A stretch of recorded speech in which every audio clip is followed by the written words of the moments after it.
السلام عليكم. waxaad ku soo dhawaataan kanaalkeena taajka taariikhda.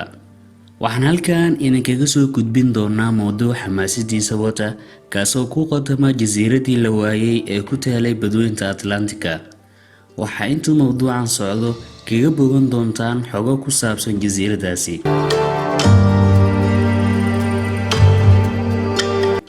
intaan u gudagelin mowduuceena maanta, fadlan daawade rukuma kanaalka sidaad u noqoto daawadaha ugu horeeya ee daawada mowduucyada aanu soo gelino markasta. ku soo dhawaada mowduuceena maanta.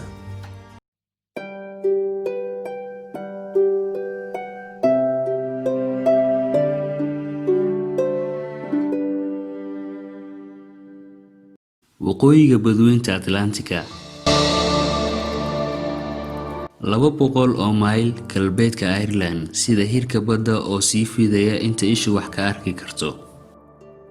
marka la eego qarnigii 14aad, qariirad sameeyaasha caalamku waxay qariirad ku muujiyeen sidan. waxaa noo muuqda jasiirad lagu magacaabo Brazil. in ka badan 600 oo sano, badmaaxiyaashii u kala kooshi jiray adduunka ayaa sidoo kale raadiyay jasiiradan loo yaqaan Bantam. waxayna aaminsanaayeen inay ku jirto ama laga heli karo waxyaabo aan weli la arag.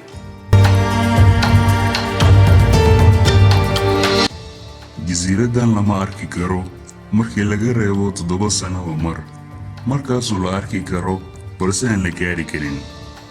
markii ugu horeysay jasiiradan Brazil waxaa qariiradeeyay nin samayn jiray sawirada gacanta kaasoo u dhashay Talyaaniga. magaciisu waa Angelino Dell'Orto.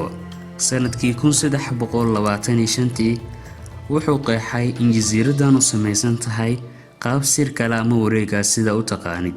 in ka badan qarni kadib, baare Talyaani ah oo lagu magacaabi jiray John Cabot sidoo kale wuxuu xaqiijiyay gaaridda Brazil. isla sidoo kale sanadkii 1674 kabtan u dhashay Ireland oo lagu magacaabo John Nisbet ayaa xaqiijiyay inuu maar iyo dahab ka keenay jasiiradaas, isagoo sheegay inuu ka soo helay ashyaadaas oday duq ah. duqa iyo raggii la socday waxay ku yiraahdeen Brazil waxaa degan waxay ugu yeereen bakeelaha weyn ee madow. sahmiyaal kale ayaa ka soo laabtay jasiiradda iyagoo sida sheekooyin yaab ah iyo arkida dad dhalaalaya. waxay irishku qiyaali ahaan aaminsan yihiin Brazil ay tahay meesha ilaahiyadooda ka yimaadeen.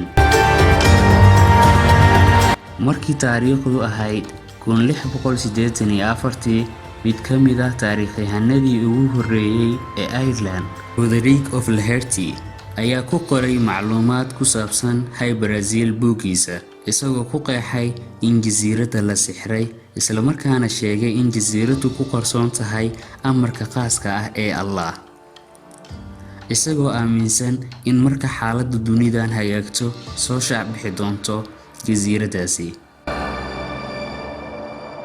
markaan taariikhda eegno, jasiiradan daahsoon markii ugu horeysay 1872 waxaa arkay qoraagii lagu magacaabi jiray T.G. Wistrop iyo shaqaalihiisa, kuwaasoo arkay si muuqasho leh kadibna waayay jasiiradda.